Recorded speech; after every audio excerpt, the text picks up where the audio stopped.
Guys, mayroon na naman tayong bagong nadagdag sa ating coin collections.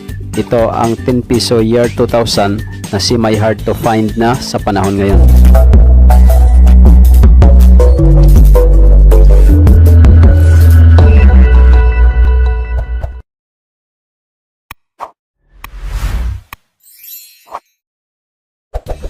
Ang 10 piso guys ay ang pangalawang pinakamataas na coin denomination sa Pilipinas.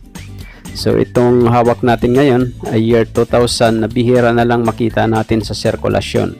Ang baryang ito guys ay mayroong composition na bimetallic na inisyo ng BSP mula noong year 2000 hanggang 2017 bilang pampalit sa 10 piso banknotes.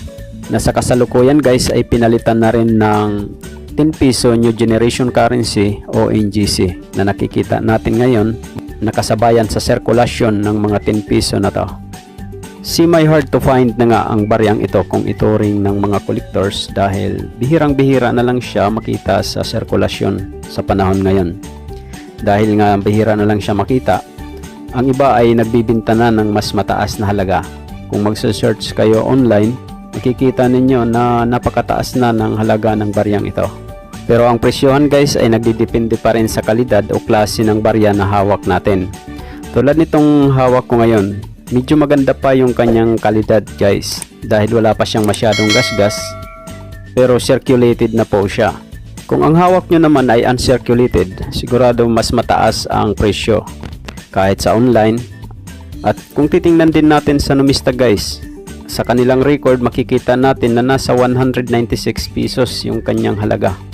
Di hamak po na mas mataas ang collector's value nitong year 2000 kumpara doon sa year 2001 hanggang 2017. Kung mayroon kayong katanungan tungkol sa baryang ito, pwede kayong mag-comment dito sa video ito.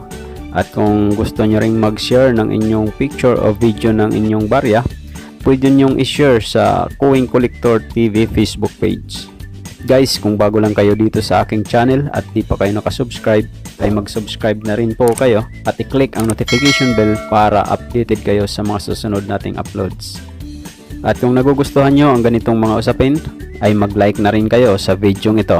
At laging tatandaan, ang barya ay mahalaga at dito sa CCTV, ito ang bida.